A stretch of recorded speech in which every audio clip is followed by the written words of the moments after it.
Knox Wilder's boots crunched on scattered leaves as he walked toward his garage. Each step was measured and deliberate. 20 years of Special Forces operations had honed his situational awareness to a razor's edge. The late October wind whistled through bare branches, carrying not just the musty scent of decay, but something else, something wrong. He paused at the corner of the house, letting his senses catalog the environment. The security light above the garage door should have activated by now. Its silence spoke volumes. His hand moved instinctively to where his sidearm would usually rest, finding only empty air. Retirement had made him complacent. That ended tonight. Knox scanned the driveway, noting fresh oil spots where none should be. 3 distinct patterns suggested multiple vehicles had been parked there recently. His mind calculated angles, distances, potential cover points. The garage's architectural layout offered 4 viable hiding spots for ambushers. If he was setting up the kill zone, that's where he'd place his men. The garage door's mechanical sound seemed unnaturally loud in the evening stillness. Knox kept his breathing steady, counting heartbeats. 1, 2, 3. His fingers hovered over the light switch, muscles coiled tight. The darkness ahead felt wrong, heavy with anticipation, when a shoe scraped against concrete. Amateur mistake. Knox's mind mapped the sound's location. Second hiding spot behind his workbench. The whisper of fabric against fabric came next. Third position near the storage shelves. The third attacker was completely silent, making him the most dangerous. He flipped the switch. Nothing happened. Someone had disabled the internal lights. Smart. They'd planned this well, but not well enough. The dim illumination filtering through the dusty windows was all Knox needed. He'd trained for operations in far worse conditions. A shadow detached itself from the darkness, moonlight glinting off a tactical knife. The blade's trajectory telegraphed the attacker's training military background, probably Eastern European based on the grip style. Knox stepped inside the thrust, his body moving with practiced efficiency as he grabbed the attacker's wrist, applying precise pressure to the radial nerve while twisting sharply upward. Bone cracked with a satisfying snap. The knife clattered to the floor as the man held, the sound echoing off concrete walls. 1 down, the second attacker emerged from behind the workbench, moving faster than Knox expected. A former wrestler, based on his stance, he came in low, aiming to disable Knox's legs. A solid strategy, if Knox had been an average target. Instead of retreating, Knox drove his knee up, years of combat training condensed into one devastating strike. His kneecap connected with the attacker's chin. The impact traveled through his leg like a shockwave. Teeth cracked. The wrestler crumpled, unconscious before he hit the ground.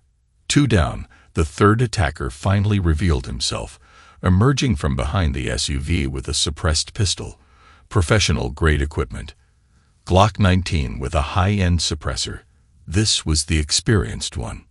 Knox's mind calculated trajectories, factoring in the weapon's effective range and the confines of the garage. He spun, using the first attacker's body as a shield.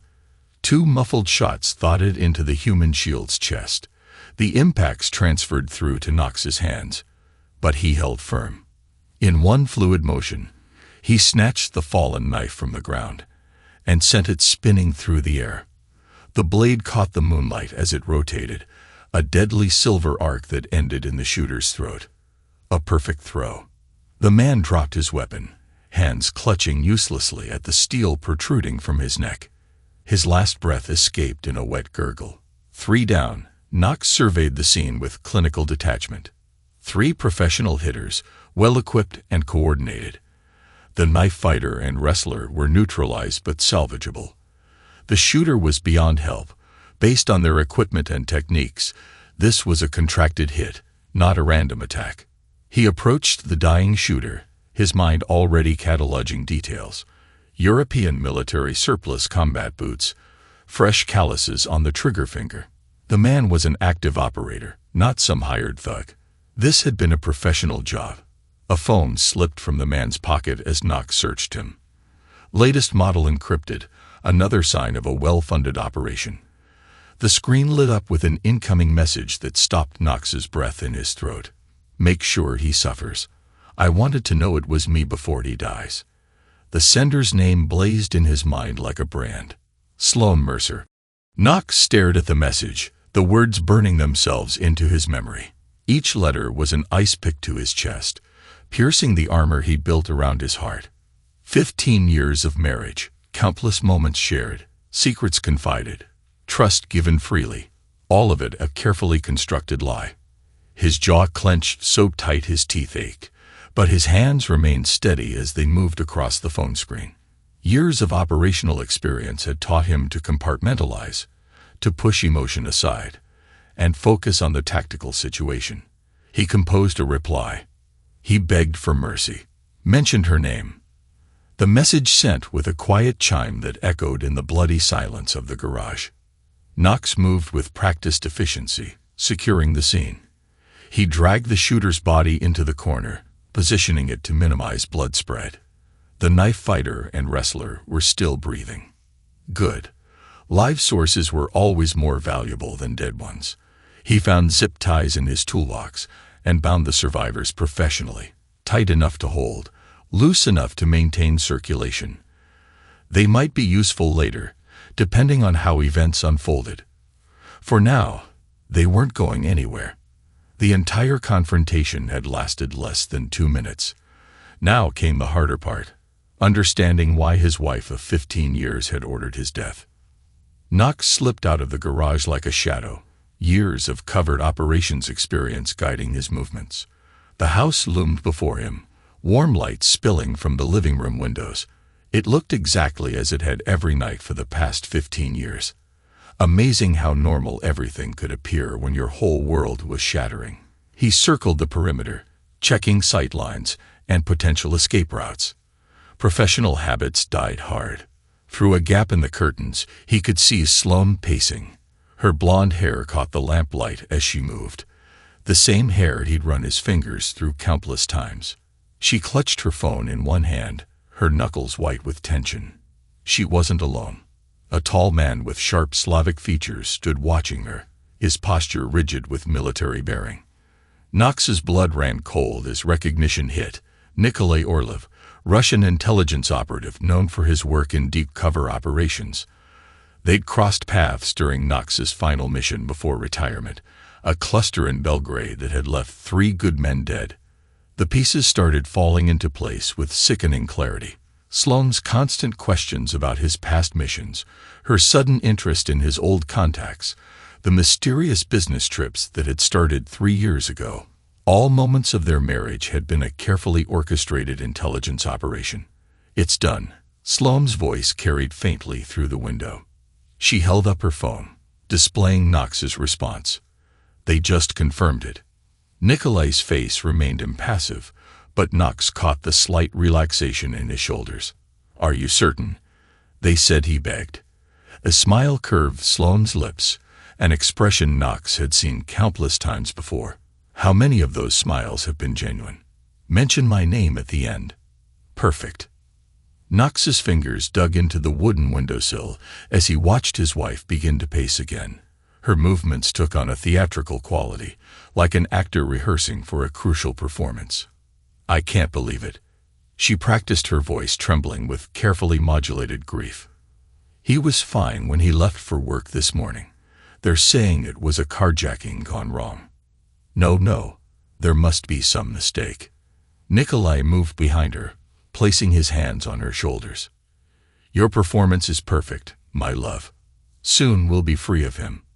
And everything we've worked for these past 3 years will be ours. 3 years. The revelation hit Knox like a physical blow. He thought back to when the changes had started.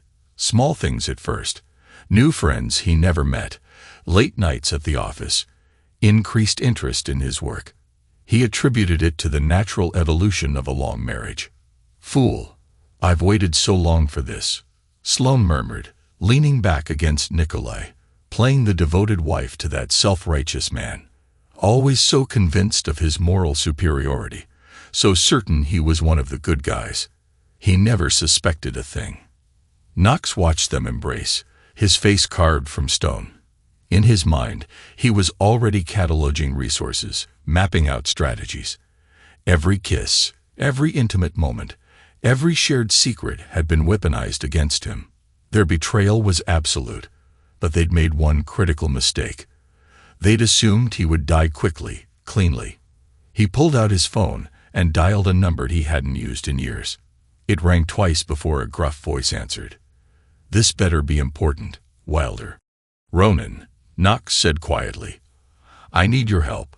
How fast can you meet me?" Detective Ronan Clay's silence spoke volumes. They'd worked together on multiple operations, saved each other's lives more times than either could count. When Knox spoke in that tone, it meant something big was brewing. The usual place. 1 hour. Knox ended the call and took one last look through the window. Sloane and Nicolay remained wrapped in their embrace, celebrating their presumed victory. He could burst in and confront them quickly and violently, but that would be too easy to clean. They'd orchestrated years of betrayal, planned his murder with cold precision. They deserved something more elaborate, but he melted away into the shadows, leaving them to their celebration. Let them think they'd won. Let them grow comfortable in their victory. He had work to do. The Hungry Dog was a dive bar on the outskirts of town, the kind of place where questions weren't asked and conversations weren't remembered. Knox arrived 20 minutes early, muscle memory from countless operations taking over. He chose a corner table with clear sight lines to all entrances and potential threat vectors. The bartender, a grizzled veteran with a 1,000-yard stare, brought him a beer without being asked. They exchanged the subtle nod of men who recognize their own kind. In places like this, you learn to spot the differences between those who played dangerous and those who truly were. Knox's mind worked as he waited, processing the events of the night with mechanical precision. The attack had been well planned but flawed in execution. They'd known his capabilities but underestimated his instincts. Amateur mistake. He wondered if it had been Sloane's influence or Nicolay's arrogance. Ronan Clay walked in exactly on time. His detective's badge concealed beneath a weathered leather jacket. He ordered a whiskey at the bar, his eyes sweeping the room with professional paranoia. "Nothing has changed since our last operation together. Same cautious movements, same tactical awareness." "You look pretty good for a dead man," Ronan said as he sat down, placing his drink carefully on the square table. Knox raised an eyebrow. "News travels fast. Free bodies in your garage tend to make waves." Ronan took a measured sip of his whiskey. "Want to tell me why I shouldn't be arresting you right now?" Knox placed a shooter's phone on the table, sliding it toward his old friend. "Take a look." Ronan scrolled through the messages, his expression darkening with each swipe. "Jesus Christ, Knox." "Sloane, with help." Knox's voice was ice. "Remembered Nikolai Orlov, the Russian man from the Belgrade operation." Ronan set his glass down hard enough to slosh whiskey onto the table. "That man is involved in this. They've been working together for 3 years. Knox's words were precise, measured. Using my marriage to gather intelligence, probably selling it to the highest bidder. I need to know what resources they have. Ronan, offshore accounts, safe houses, contacts. Everything." Ronan studied his friend's face, reading the cold fury behind a controlled exterior. "You're going after them. They tried to have me killed in my own home." Knox's eyes were hard. "What do you think?" The detective was quiet for a long moment, weighing his options. Finally, he pulled out his own phone and began typing. "You remember what happened in Belgrade? When we thought we had Orlov cornered, he sacrificed 6 of his own men to escape." Knox's expression didn't change. Had the building rigged to explode the whole time? And now he's got his hooks and Sloane. Ronan shook his head. "How much does she know about your operations?" "Everything." The word hung in the air between them. 15 years of pillow talk, mission details, contact names, operational procedures. She was thorough. Christ. Ronan took another drink. "This goes deeper than just you, Knox. If they've been selling that intel, I know." Knox's voice was steady. "That's why they need to be stopped permanently. I'll send you everything I can dig up." But Ronan looked up, his expression grave. "This has to be clean. I can't protect you if things get messy. What have you ever known me to be messy?" Ronan snorted. "Belgrade. That was different." Knox's lip twitched in what might have been a smile. "This is personal. That's what worries me." Ronan finished his whiskey and stood. "I'll be in touch when I have something solid. Watch your back. If they figure out you survived, they won't." Knox's voice was certain. "Not until I want them to." After Ronan left, Knox remained at the table, his untouched beer growing warm. His mind worked through scenarios, discarding some, refining others. He thought about Sloane's smile as she practiced her widow's performance, about Nikolai's hands on her shoulders. The rage inside him was a cold, calculating thing. His phone buzzed with an incoming message from Ronan. A preliminary report on Sloane and Nikolai's activities, offshore accounts in the Cayman Islands, property purchases through shell companies, regular contact with known arms dealers and information brokers. They'd built quite an operation while he played the role of a dutiful husband. Knox allowed himself a small, dangerous smile. They'd used his marriage as a weapon against him. Now he would use their own carefully constructed world to destroy them. Piece by piece, he would dismantle everything they'd built. And when he was done, they would understand exactly who they tried to kill. He stood, leaving cash on the table for the untouched beer. The bar's other patrons instinctively avoided meeting his eyes as he walked out. There was something in his bearing that spoke of violence carefully leashed, of vengeance delayed but not denied. The night air was sharp with coming winter as Knox walked to his car. He had work to do. First, he needed to establish a new base of operations. The house was compromised. They'd be watching it. Then he'd start following the money trails Ronan had uncovered. Every transaction would lead to another connection, another pressure point he could exploit. His phone buzzed again. Another message from Sloane to her hired helpers, demanding confirmation. Knox imagined her growing anxiety as the silence stretched on. The first seeds of doubt taking root. Good. Let her worry. Let her wonder why her perfect plan hadn't yielded the expected results. He would take everything from them, just as they tried to take everything from him. Unlike their quick, efficient plan, his revenge would be slow, methodical, and absolute. They would watch their carefully constructed world crumble around them. Powerless to stop it, Knox started his car, his mind already mapping out the next steps. Some men would seek comfort in the bottom of a bottle after such a betrayal. Some would rage and confront their betrayers immediately. But Knox had spent his career turning pain into purpose, channeling emotion into action. This would be no different. As he drove into the gathering darkness, Knox allowed himself to feel the full weight of Sloane's betrayal for just a moment. 15 years of marriage, countless shared moments and memories, all of them tainted now. The pain was like a physical thing, threatening to crush his chest. Then he packed it away, sealing it behind walls of cold determination. There would be time for grief later. Right now, he had a war to plan. And unlike the quick death they'd planned for him, this war would be fought on his terms, at his pace, until nothing remained of their betrayal but ashes. The first order of business was securing resources. Knox pulled into the parking lot of a motel on the outskirts of town, the kind of place that accepted cash and didn't ask questions. He prepared for situations like this, emergency funds and equipment stashed in various locations around the city.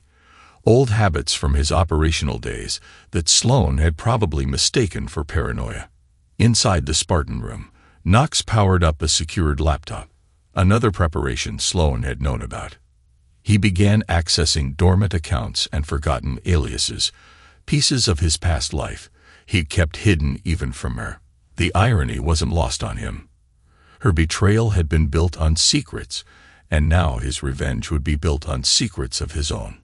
His phone buzzed with another message from Ronan. Detailed financial records showing regular payments from offshore accounts to various contractors. The operation was bigger than he'd initially suspected. Sloan and Nikolai hadn't just been gathering intelligence.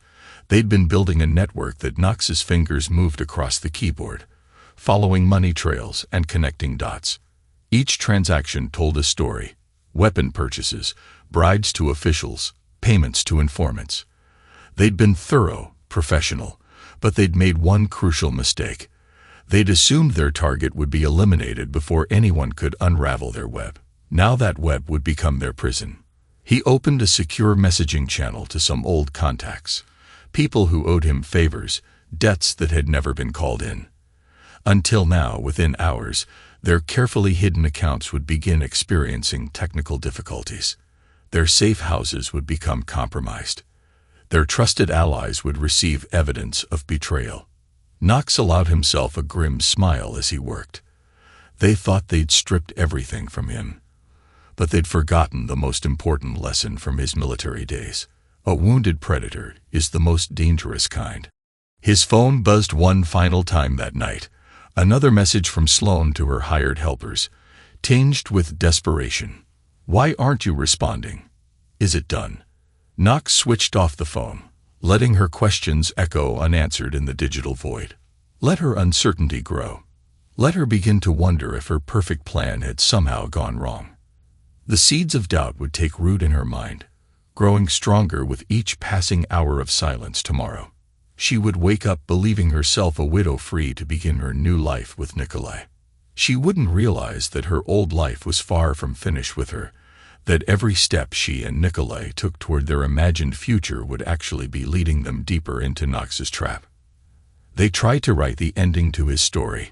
Now he would write theirs, one devastating chapter at a time.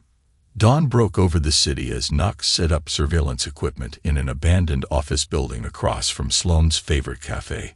Through his high-powered lens, he watched her perform her morning routine, a routine he'd shared for 15 years. She wore black, playing the part of the grieving widow perfectly. "Your wife's quite the actress," Ronan's voice crackled through Knox's earpiece. "She's not my wife anymore." Knox replied coldly, adjusting the focus. "What did you find?" "You're not going to like it." "Found some interesting transfers. Your accounts have been getting quietly drained for the past 3 years. Small amounts, nothing that would trigger alerts." Knox's jaw tightened. "How much?" "Nearly 2 million. She's been moving it through a series of shell companies. Final destination appears to be a Cayman Islands account controlled by our Russian friend." "Send me the details." "Already did." "There's more." Ronan paused. "Remember those classified files from the Belgrade operation? The ones that went missing last year? Let me guess. They've surfaced bits and pieces showing up in all the wrong places." "Knox." Ronan's voice dropped lower. "They're selling everything. Mission details, operative names, safe house locations. It's not just about you anymore." Through his lens, Knox watched Nikolai arrive at the cafe. The Russian moved with calculated precision, scanning the area before taking his seat. Amateur. His tradecraft is slipping. "Keep monitoring the transfers," Knox said. "I want to know every account they've touched. What are you planning?" "Watch and learn." Knox adjusted his directional microphone, picking up the conversation at Sloan's table. Her performance was flawless. Eyes red-rimmed, hands trembling slightly as she sipped her coffee. "The police have no leads," she was saying, her voice carefully modulated to show restrained grief. "They're calling it a random carjacking gone wrong." Nikolai reached across the table, taking her hand. "You're doing perfectly, my love. A few more days of mourning. Then we can start moving the remaining assets. I just want this to be over." Sloan's free hand toyed with her wedding ring. To be free of him completely. Soon, Nikolai's smile didn't reach his eyes. "The buyers are already lined up for the rest of the intelligence. Once those transactions clear, we can disappear. Start fresh." Knox's finger tightened imperceptibly on his camera shutter button. Every word, every gesture was being recorded, evidence accumulating like snowflakes before an avalanche. His phone buzzed with an incoming text from an unlisted number. Package delivered. Account accessed terminated as requested. Right on schedule. Through his lens, Knox watched Nikolai check his phone. The Russian's expression remained controlled, but Knox caught the slight tightening around his eyes. The first domino has fallen. Is something wrong? Sloane asked, noticing Nikolai's tension. A minor setback. One of our accounts appears to be frozen. What? Sloane's careful grief slipped for a moment. How is that possible? Technical difficulties, apparently. Nikolai's voice was tight. I'm sure it will be resolved quickly. Knox allowed himself a small smile. The account wouldn't be resolved. He made sure of that. The funds had already been rerouted to a series of children's charities, an ironic destination for blood money. Time to move to phase 2, he murmured. Ronan's voice was cautious. Are you sure about this? Once you start down this road, they choose the game. Knox replied, already packing up his equipment. I'm just changing the rules. He'd spent the past week laying groundwork, planting evidence, corrupting files, spreading carefully crafted rumors through the criminal underground. Now it was time to watch those seeds bloom in beautiful chaos. The private banking office in Geneva was exactly as Knox remembered it. Polished marble and discreet wealth.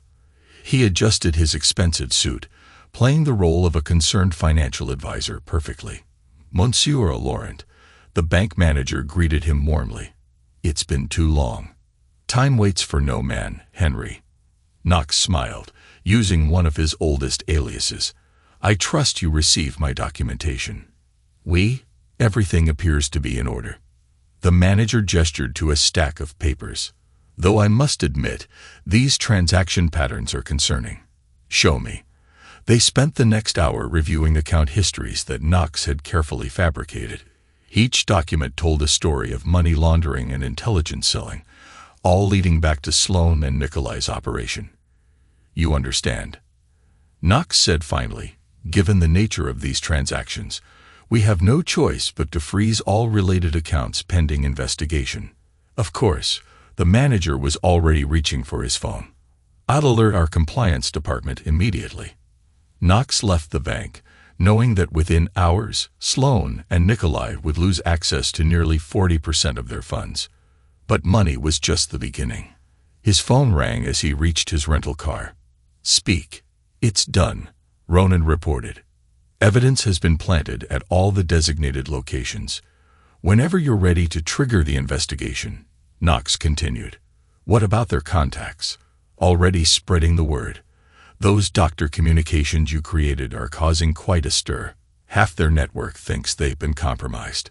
Knox's voice was steady. These people are paranoid on a good day. Now they're seeing shadows everywhere. Good. Knox checked his rearview mirror out of habit. How's our grieving widow handling the pressure? Getting sloppy. She tried accessing one of your old mission accounts this morning. Left digital fingerprints all over it. Make sure those traces lead somewhere interesting. Already done. By this time tomorrow, several intelligence agencies will be very interested in her activities. Knox ended the call, his mind already moving to the next phase. The pieces were in place. Now it was time to increase the pressure.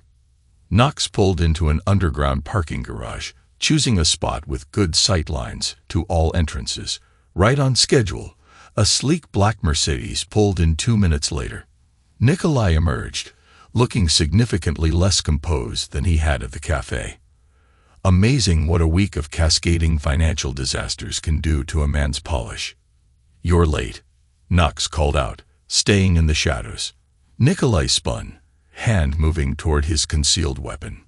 Who's there? Someone who knows what you've been selling. Knox kept his voice electronically distorted. Someone who's not very happy about it. I don't know what you're talking about. No, Knox transmitted a file to Nikolai's phone. Maybe these account numbers will refresh your memory. Or should we discuss the Belgrade files instead? Nikolai's face went pale as he checked his phone. How did you? Doesn't matter. What matters is what happens next. Knox let the threat hang in the air. You have a choice to make, your partner or your life. My partner, Sloane Mercer, We know she's been helping you access classified intelligence. Give her up. Provide proof of her involvement. And maybe you walk away from this." Nikolai's expression hardened. "And if I refuse, then every intelligence agency from here to Moscow learns about your side deals. I wonder how your handlers will react to learning you've been selling their secrets too. You're bluffing. Check your accounts lately." Knox allowed himself a small smile in the darkness. That was just the beginning.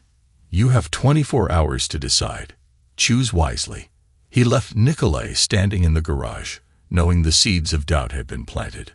The Russian was a survivor above all else. Given enough pressure, he would turn on Sloan to save himself. The next phase of his plan required precise timing. He needed Sloan desperate, but not broken, paranoid, but not yet running. Most importantly, he needed her to make mistakes. His phone buzzed with a message from one of his planted sources. Target attempting to access emergency funds. Authorization denied. Perfect. The walls were closing in exactly as planned. Knox watched through his surveillance feed as Sloan paced her home office, phone pressed to her ear. Her carefully maintained widow's composure was cracking. "What do you mean you can't access it?" she demanded. That account was clean, completely untraceable. Even through the encrypted connection, Knox could hear Nikolai's agitation. "Nothing is untraceable anymore. Someone is targeting us specifically. All our safety nets are compromised." "That's impossible. Nobody knew about those accounts except—" She stopped suddenly. "Except who?" "Nobody." Sloane's voice hardened. "Where are you? We need to meet."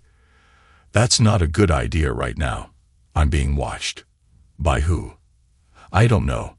Nikolai's voice dropped lower. "But whoever it is, they know everything about Belgrade, about the intelligence sales, about Knox. Don't say his name." Sloane's composure shattered completely. "He's dead. We made sure of it. Did we?" The doubt in Nikolai's voice was exactly what Knox had been cultivating. The body was never found.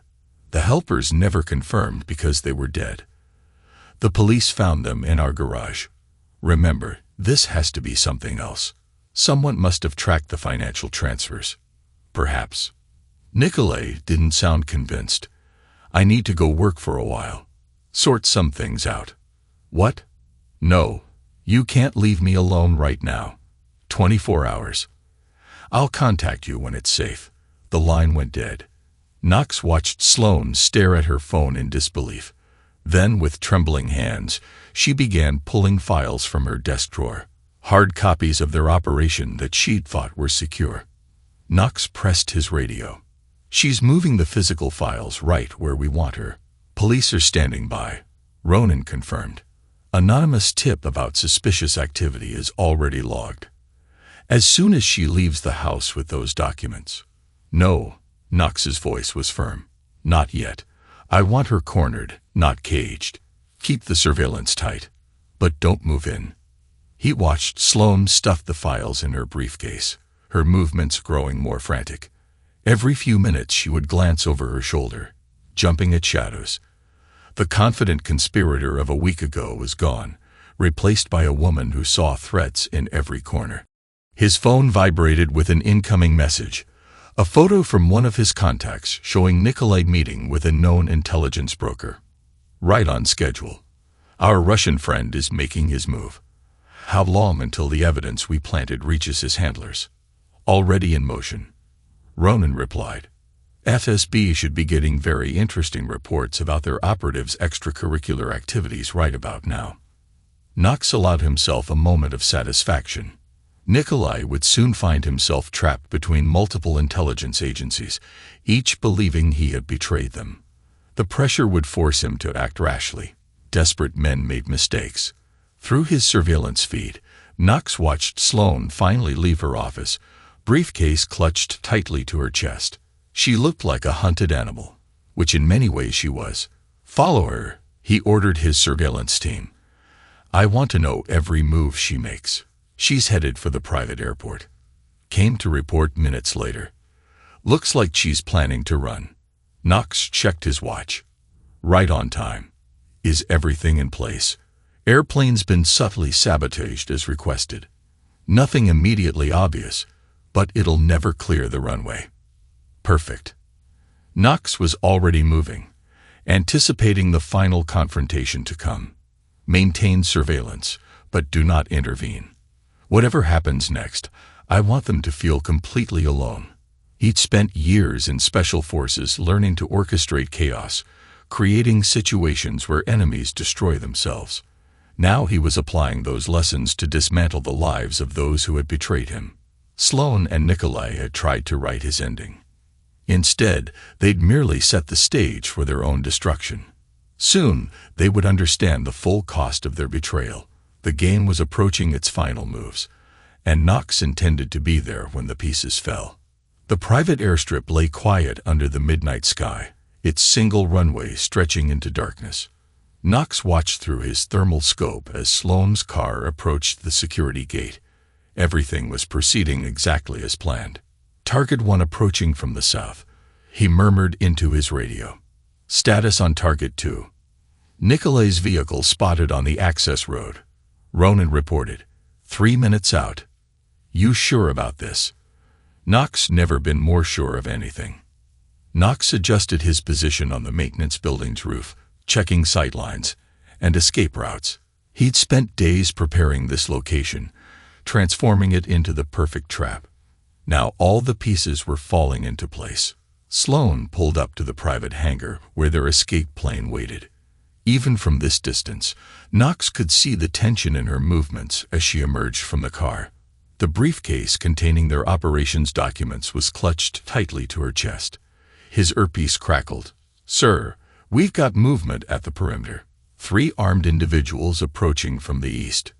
Right on schedule, Knox replied. Hold your positions. Let them through. He'd known Nikolai would bring backup. The Russian was too experienced to walk into an uncertain situation alone.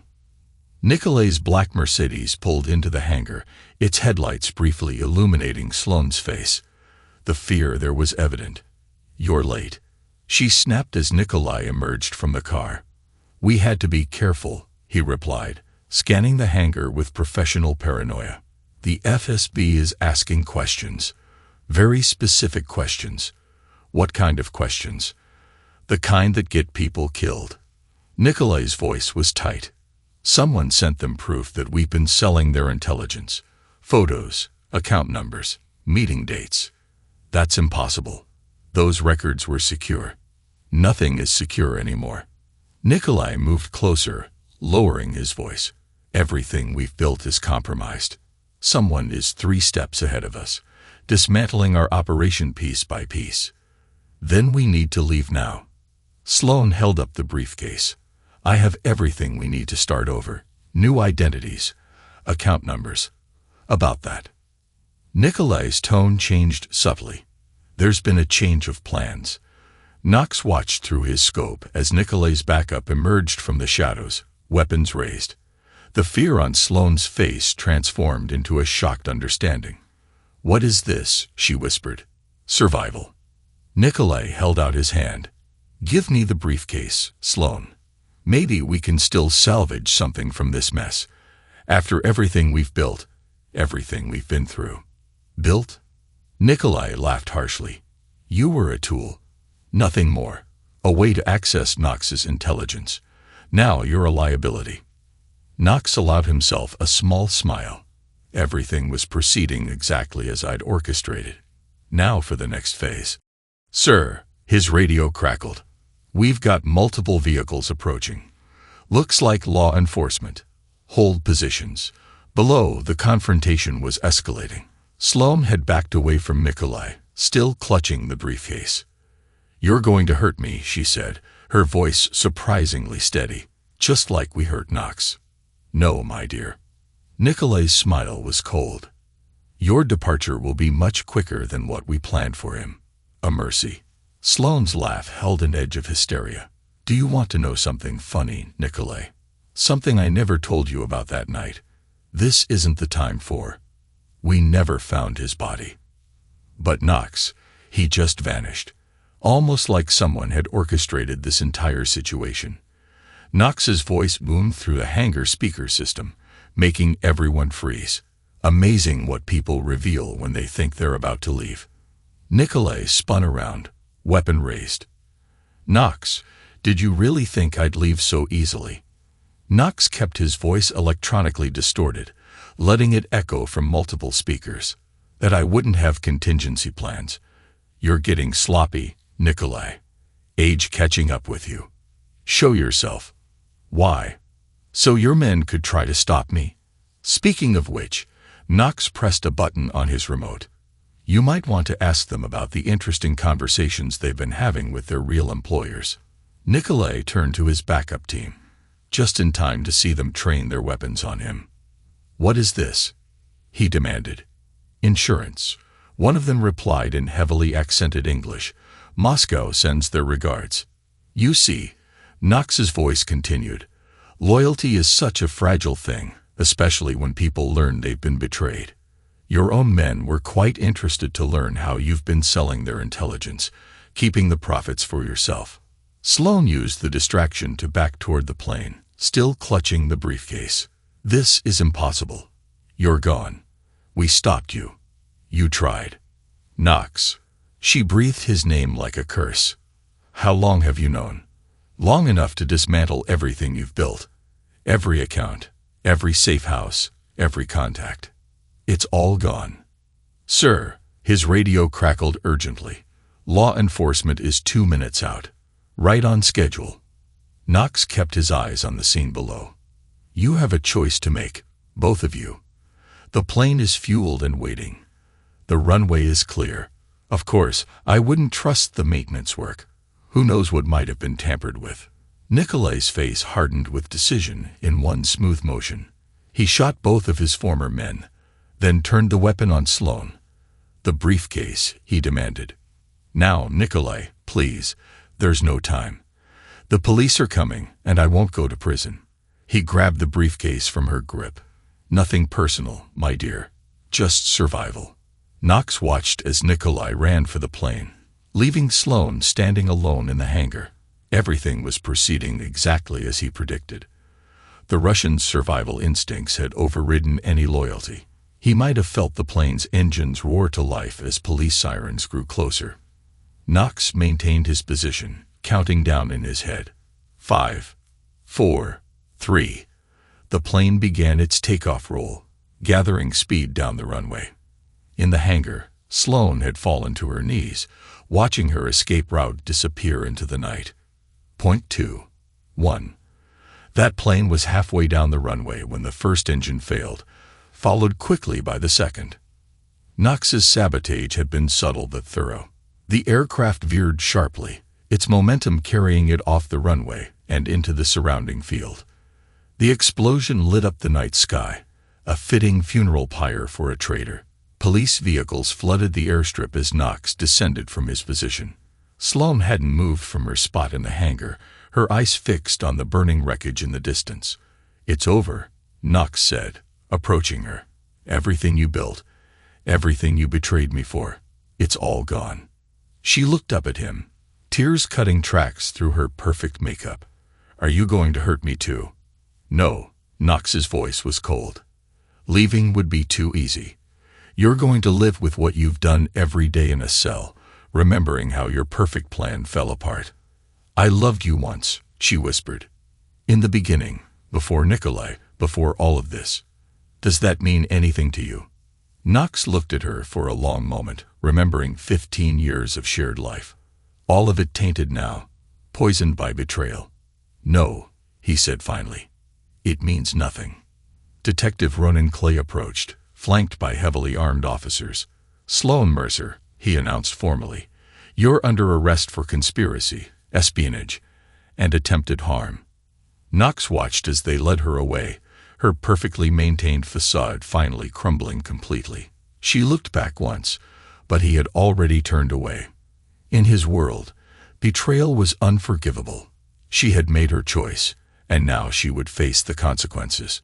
We found a briefcase in the wreckage, Ronan reported after she was gone. Everything she kept about their operation. Between that and the evidence you gathered, she'll never see daylight again. And Nikolai, no way you survived that crash. Dental records will confirm. Ronan shrugged. It's over, Knox. You got them. Knox stared at the burning wreckage in the distance. Make sure the intelligence agencies get everything. The names they sold, the operations they compromised. I want their entire network exposed. Already in motion. Ronan studied his friend's face. What will you do now? Disappear. Knox turned away from the fire. Knox Wilder died in that garage attack. Remember. Time to make that official. You could stay. Help us clean up what's left of their operation. No. Knox's voice was firm. That life is over. They saw to that when they turned my marriage into a weapon. He walked away from the scene, leaving behind the burning evidence of his revenge. In the distance, police lights painted the night in red and blue, but he stuck to the shadows. Old habits died hard. His phone buzzed one last time. A message from one of his contacts confirming that all his new identity documents were in place. Knox Wilder was officially dead, and a new life awaited. Some men would seek closure, try to understand why their wife had betrayed them so completely. Some would celebrate their revenge, take satisfaction in the destruction of their enemies. But Knox had spent his career learning that some questions had no satisfying answers, and some wounds never truly healed.